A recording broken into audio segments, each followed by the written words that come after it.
Hello and welcome, everyone. Thank you so much for joining us. My name is Julia McLeod. I'm the Outreach Director for the Harpswell Heritage Land Trust.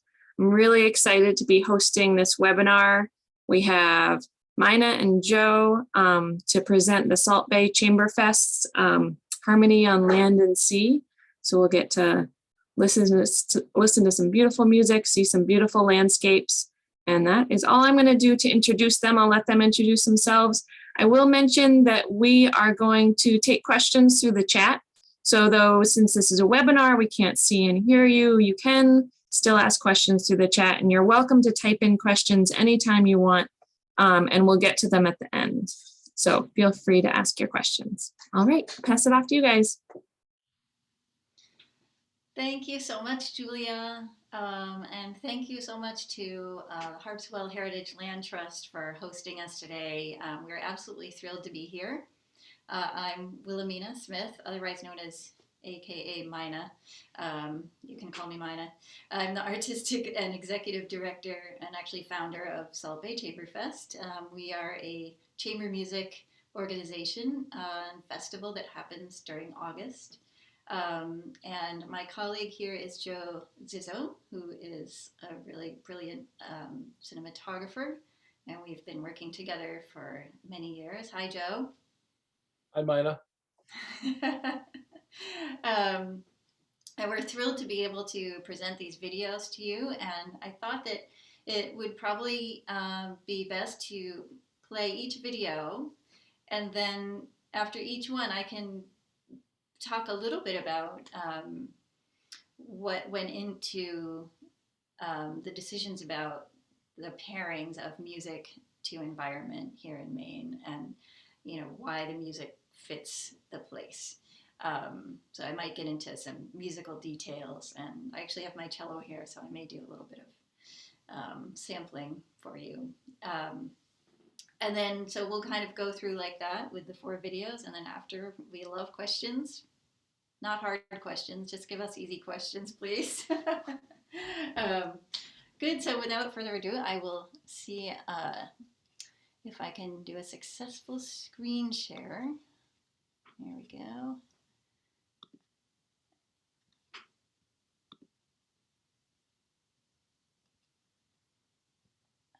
Okay.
I gotta keep the credits on for this one so we can see the harbor master.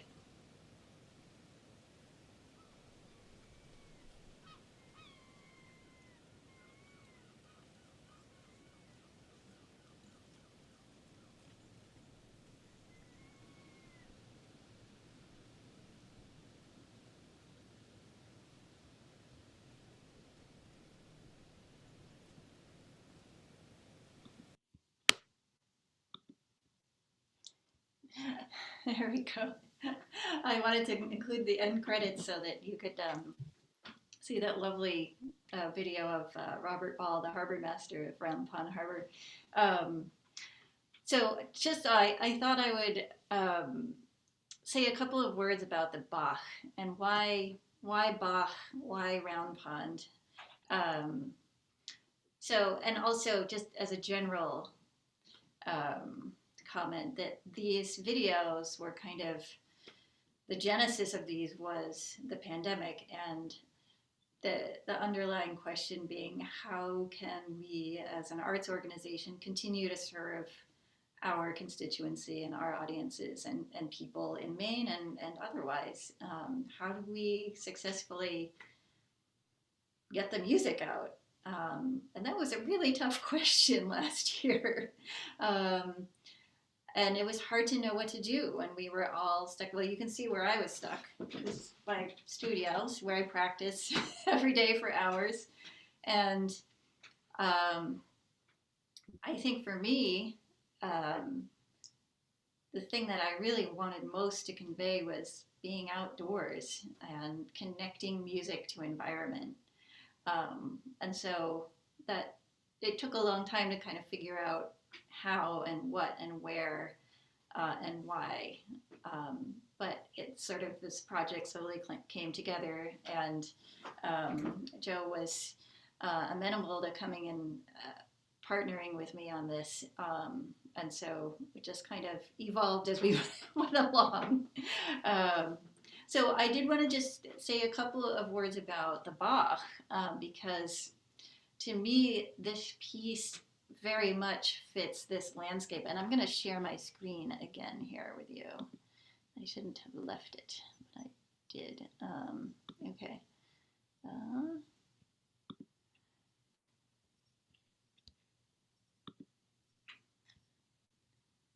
Here's Round Pond.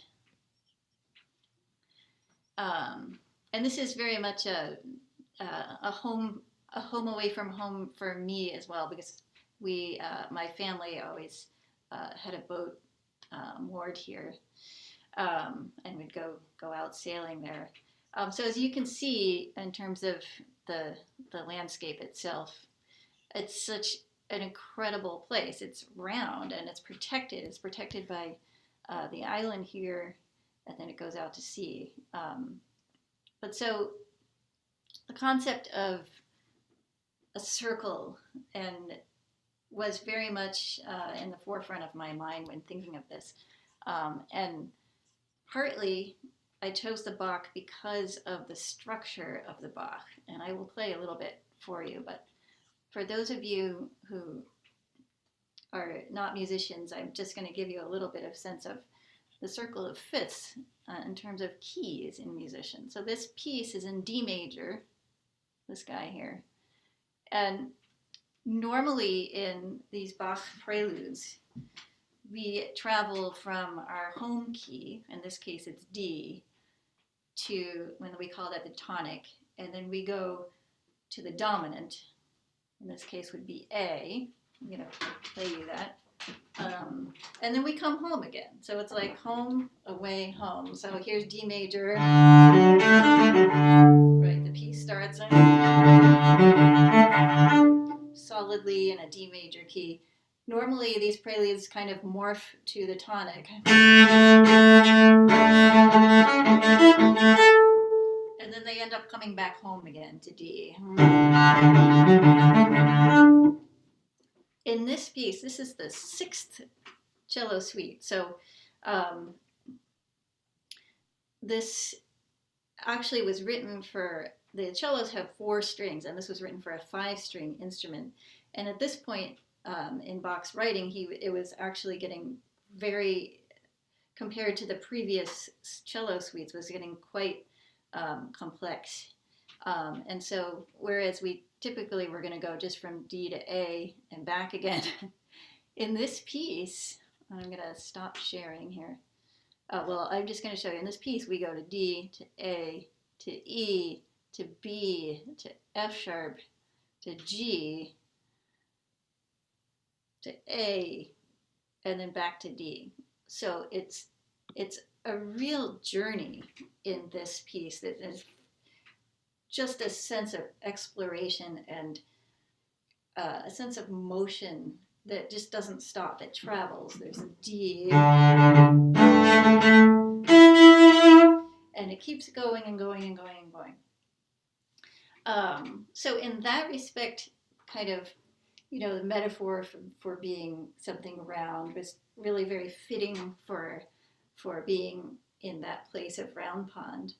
But there's also a lot of other components to the music, little building blocks that really spoke to the sense of circular quality. So a lot of meters in some of the previous suites are in a 4/4, which are like, you know, very regular things. And this is 12/8. It has 3s in it. Right, so 3s kind of lend themselves to being a little bit more circular, maybe a little bit like waves. So it's kind of reminding me of that gentle motion, but with also some larger ocean swells.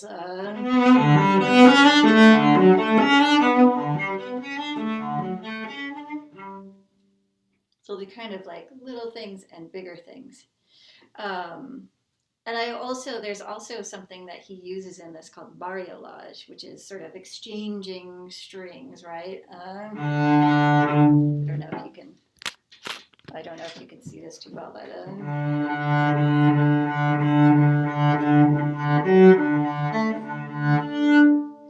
so that kind of also creates a sense of waviness in this bariolage. And then another layer of structure on this. This is really just sort of nutshell music theory of Bach suite here. That he was writing this very much inspired by Vivaldi, the great Italian Baroque composer, who had sort of invented something called the concerto grosso, which is kind of like a call and response. It's the tutti and the solo. You probably would recognize and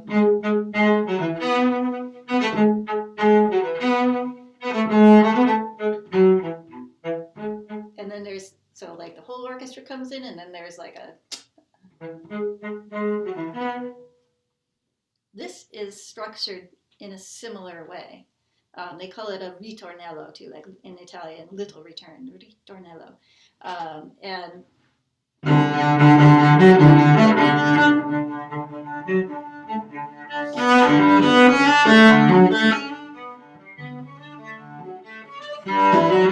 right? So it's always a big tutti, imagine a big orchestra, and then just a handful of solos.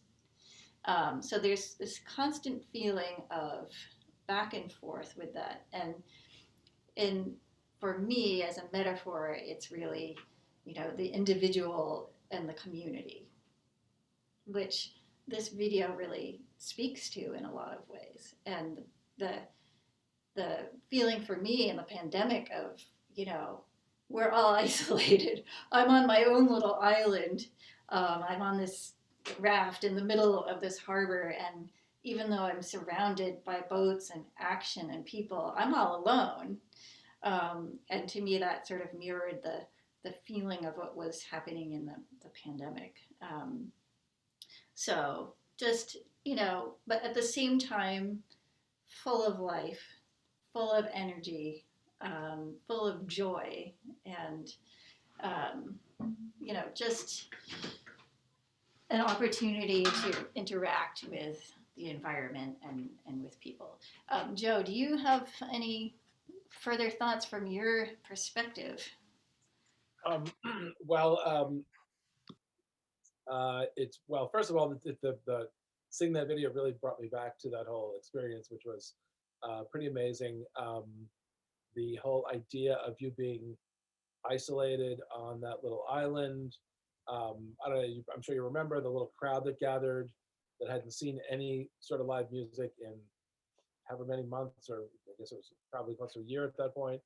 Um, but I remember us having this conversation when we went down there and we were kind of looking around, like we knew you wanted to shoot in Round Pond, and we were like, how should we do it? And then we saw the little raft out there, and we're like, well, what if we just can we get a boat and just circle you with and it just sort of fell into place that way. And I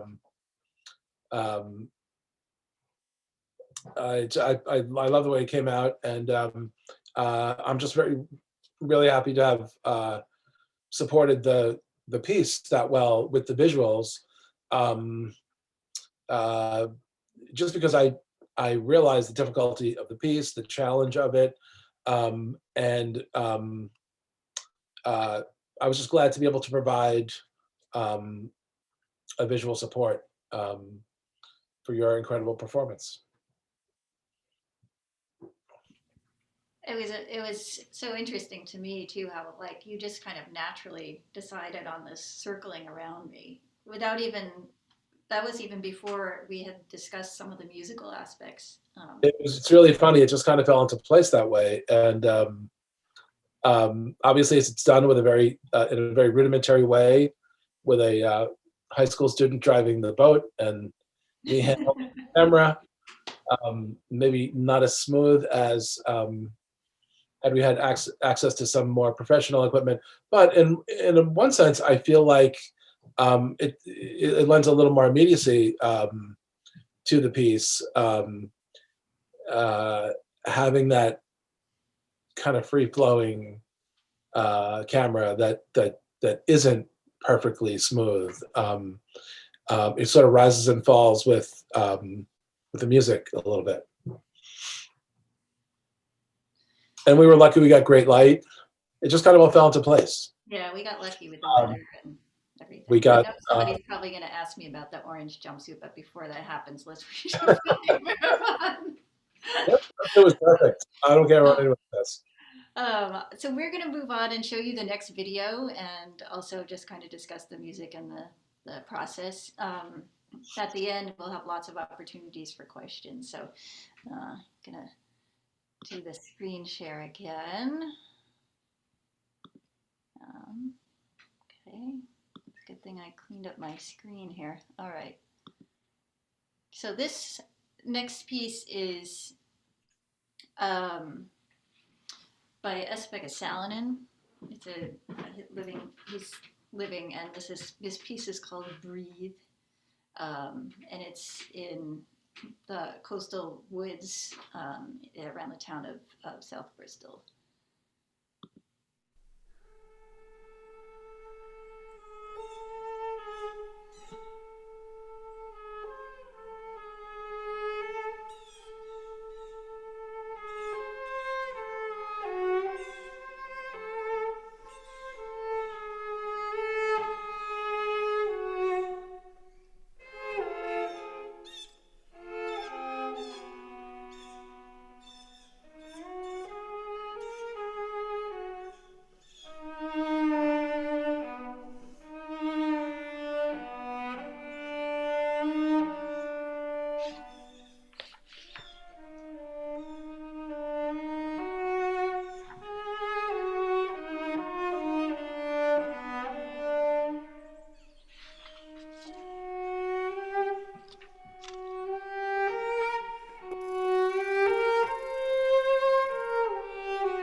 It's lovely to be back there again, actually.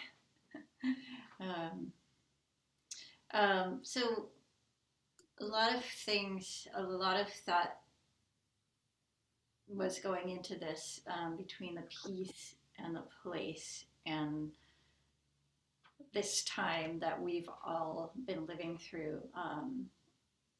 And so some of you know I live in Minnesota and St. Paul, and just a month before these were made, there's the George Floyd murder. Our whole city was burning up, filled with smoke. There was wildfires in California. There was the pandemic, COVID, and all of these things that just, so profoundly, and just physically affected our breathing, and this one thing we need to do to live, to breathe. And to me, this piece spoke to that in a very profound way, for a couple of reasons. For one, that he wrote this piece. This is a middle movement of a solo cello piece that has 3 movements. But it later formed the basis of a work for unaccompanied children's chorus, which was a setting for the Dona Nobis Pacem, which in Latin is grant us peace, from the Latin Mass. So it's very much about creating a peaceful space and bringing that to this temple of trees, of white pines, was, just the most natural setting for this piece. There's one thing I wanted to point out about the piece, which may not be obvious on a first hearing, but the way that he's written this piece, we often think of breathing, yeah, in and out, we can breathe, no problem. This is not like this. This is struggled breathing. This is difficult breathing. This is not necessarily pretty. And he accomplishes that because he's writing, normally the cello, is very resonant, right?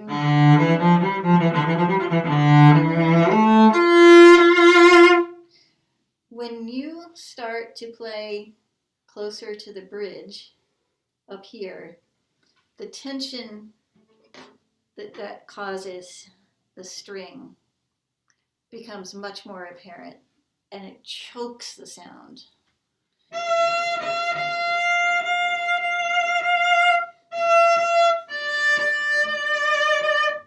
And this entire piece is written in the very, very top register of the cello. So it's creating a feeling of difficulty. It's breathing, but it's difficult. It's not easy. It's a struggle. You can hear that, right?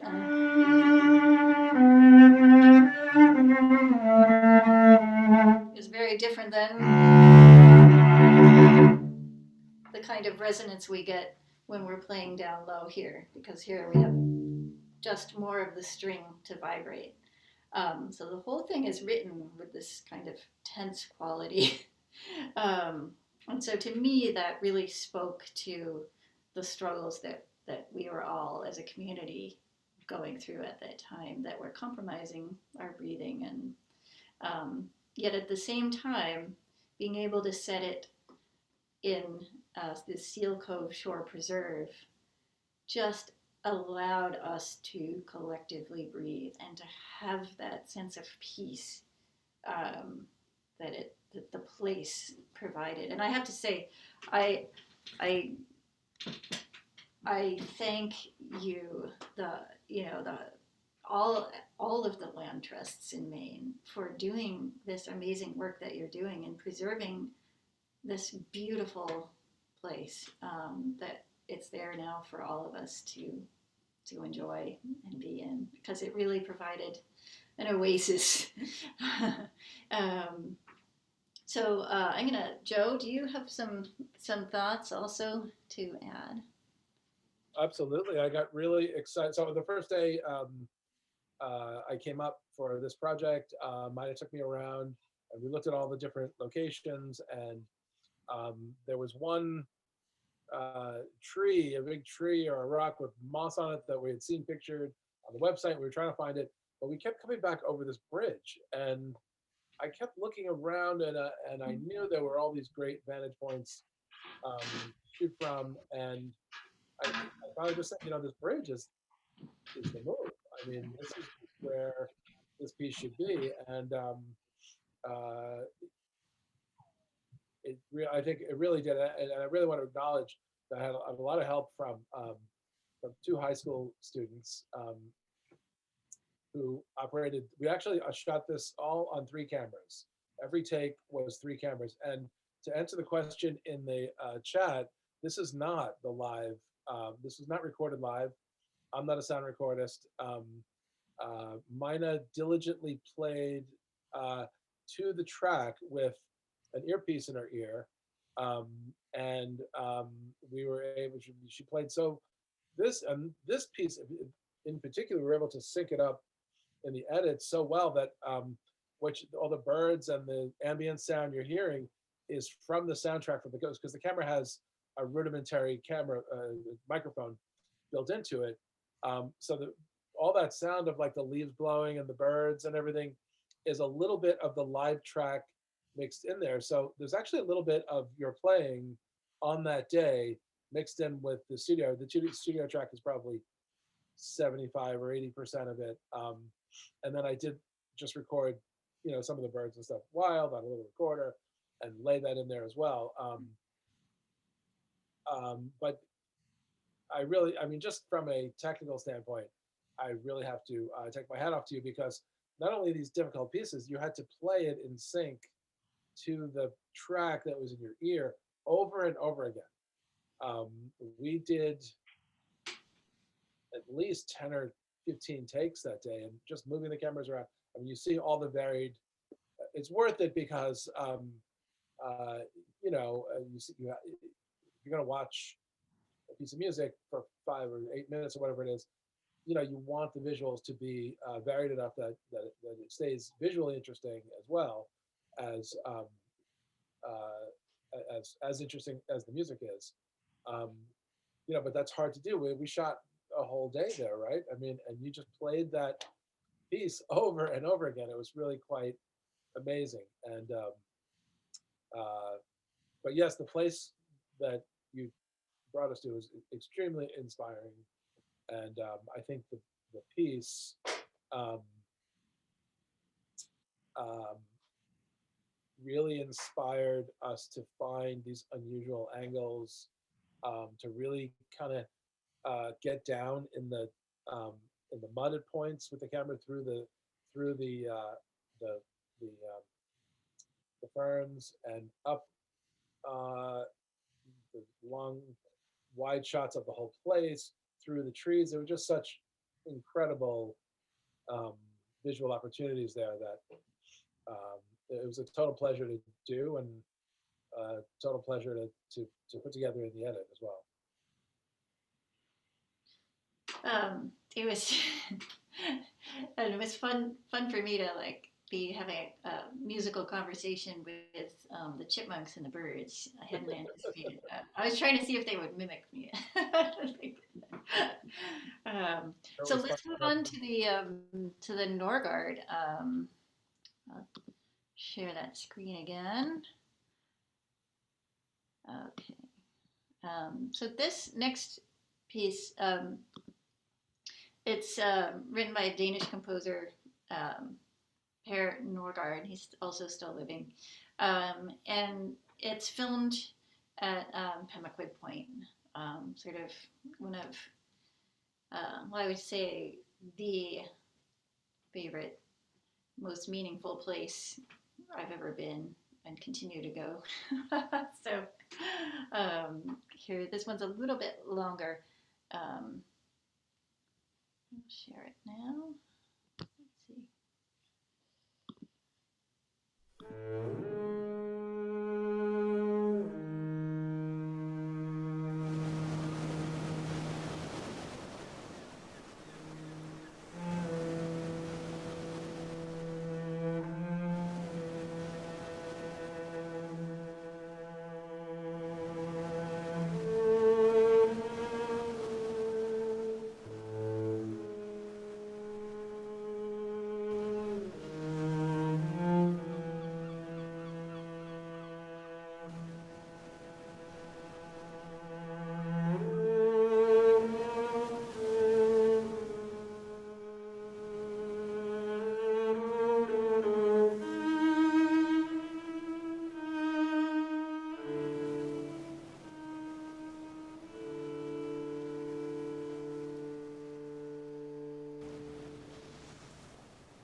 Edward Bach.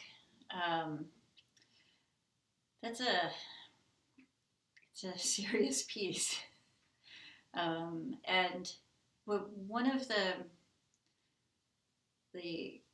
overarching themes of this project for me was to really let the place, the environment, and the music be the principal players in the product. And I'm just there to like connect those two things. And so, for me, this one is so much about this incredible sublime place of Pemaquid Point.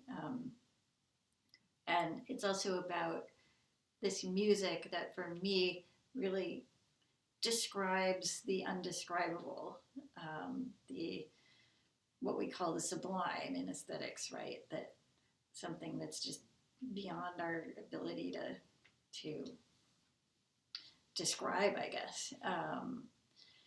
And Norgard, as a composer, is very much, kind of self-described. He says that the mystery of life is his guiding principle in his music. And for me, that's very much on display in this piece. It's very, it's a journey, it's a spiritual journey, and it's ghostly at times, but there's like feeling of an outcry also.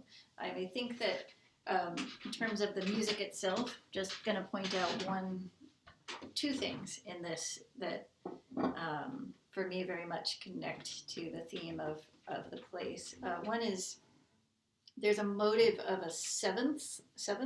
So we know that an octave is the same note, right? And that's an octave or an eighth. For a seventh, it's almost there. It's almost there. It's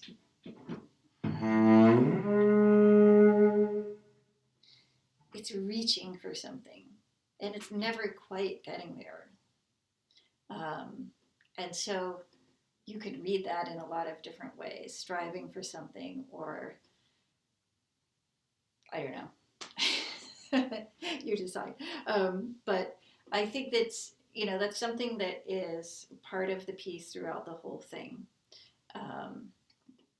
There's another part I wanted to play for you that really is very ocean-like.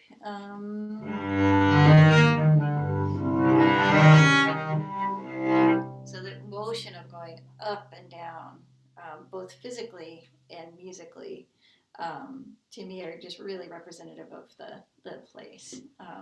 And I guess just sort of my final comment is there's just too much to say about the Pemaquid Point, and there are many people who can say it much better than I can, but there's something about being there that for me this music best described. So it's more about finding a piece that could express the feeling of being in this place. And I can just say, I don't know what everyone else's experience is being there, but for me, the moment I get there, I feel small. I feel like a speck of dust. I feel like my mortality is just front and center, like I am nothing. And here are these rocks, these metamorphic rocks that have been there for 400 million years. And what are we? Just this fleeting thing. And so the journey of this piece really expressed that for me. Joe, your cinematography in this is just absolutely spectacular, and it's sort of the prime thing there. Your artistry is really, really on display. Thank you so much. I haven't seen that piece since we're now working on the new pieces. I haven't seen that piece in a while, and wow, I really love the way that came out. I mean, wow. But I know exactly what you mean. I remember on the day, I mean, obviously this was our most difficult shoot, carrying the stuff for 3 cameras over all those rocks, and we had help. I mean, I really want to acknowledge my son Monty and Isaac, our local high school filmmaker who acted as the 3rd camera operator. Again, had a lot of help from those guys on this. We could not have done it without them. But I do remember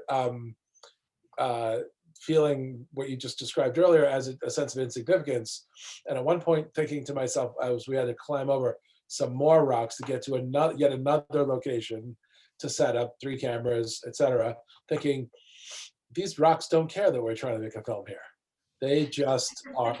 They're here for the long haul, and we are just these crazy humans, you know, doing our thing in the relative, speck of time that we're here. But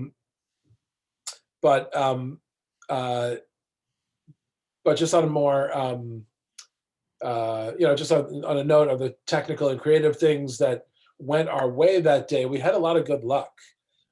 We had this steady overcast day that was not completely overcast. There was still texture in the sky, so you didn't have this completely gray, flat sky. You did have some clouds and stuff, and the light wasn't completely flat. You still had nice directionality over the rocks that really highlights the really forbidding texture of a place. I remember Isaac crawling around on the rocks in his bare feet with the local kid, but me and everyone else thinking about everyone else, but there's not really a place for human beings to be. We need smooth grass yards and roads and things like that. But there was just something about the quality of the light there that we had that day, and how it changed for that last section when you're by the tidal pool.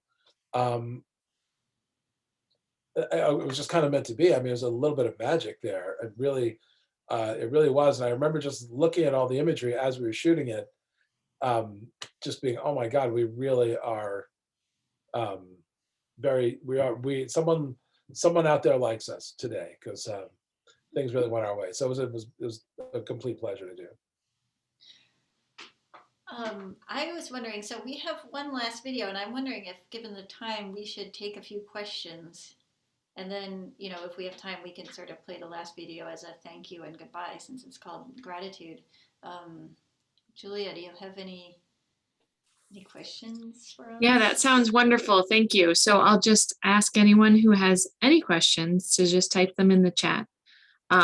So far, this has been really wonderful. I really appreciate both watching these videos and hearing what you two have to say about them. So thank you for that. I will read a comment that Elise wrote in. She says, the combination of both of your artistries is just magical in these clips. Watching from Atlanta and missing Maine. Thank you for making this happen. So, benefit of Zoom, we can watch each from our own, wherever we are. But is there anyone else out there who has any questions? I would just like to say something, Julia, if I may, and that's that really these films are about the music, and of course mine is playing. Shots of beautiful landscapes are really nice and everything, and but I doubt anyone would sit there and watch it for 8 or 9 minutes, like in that last piece, if there wasn't this beautiful performance going on, and something Mina said earlier about spending several hours a day practicing in her studio, where she is right now, really struck home for me, and really I think supports the idea that these films are really about the music and the performance of these very difficult pieces, and then just the pure virtuosity with which they are performed is quite astounding to have been able to pull off in these settings. It's really quite amazing. I, as a cinematographer, do not practice several hours a day. I do, carry a camera around with me most of the time, not all the time. Some days I take pictures, and some days I don't, and some days I'm on set, and some days I'm not. So, I really just wanted to say what these things are really about. Might have put me in a place that was magical. We had good luck with the light, and then she put a performance in front of my cameras that really is just on a level of excellence that is incredibly appreciated by me, and I'm sure everyone watching it. You're too modest, Joe. No, I feel like we're equal parts of this. yeah, I thank you for that. But one thing is, you're right about that. This is really all about music and about place. It's about music and Maine. And if I can just put in a plug, because I think I saw somebody asking where they could see these, but please go to our website, saltbaychamberfest.org. And our normal season is playing chamber music in Damascotta, either at the Darrow's Barn or at the Lincoln Theater. And our festival takes place every August for 2 weeks. So I invite you to, love to see you there if you liked what you saw. And it won't be just me, I promise. There's many more musicians. You get sick of me. So.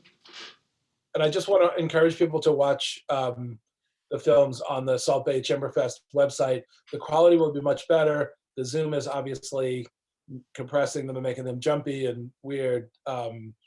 So if you want to see them in their as they're meant to be seen, you can see them on SBC website, and they look a lot better.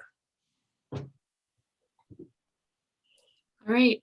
Not seeing any other questions. Do you want to play the last one? Sure. And fittingly, it's called Gratitude. And it was written by Don Avery, who's a really, really wonderful composer from Native American perspective. She's writing, she talks about being grateful for all of nature and for so many things. And that was such a sentiment that I shared, and especially in a season when we weren't able to perform and share in that music. Really wanted to create a video that expressed gratitude. And so you'll see, and Joe captured it so beautifully, all the places in Maine that we're so grateful for, and the music. And you'll see the Darrow's Barn, which is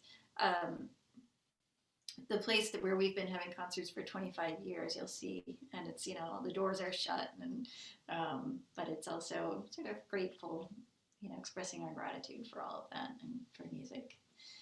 So thank you to you also for letting us have this platform and share it with everybody.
Thank you so much.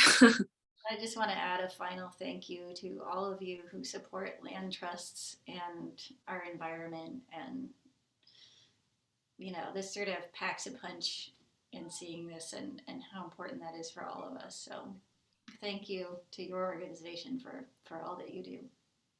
Well, thank you. I really appreciate that. And thank you again for the beauty that you've shared with us on this cold December night. It's been really lovely. I'm sure I'm speaking for others on this meeting as well, or call. So we'll say good night, unless either of you have any last words. All right. Well, good night, everyone. Thanks for joining us. We'll see you next time. Ciao. Thank you so much.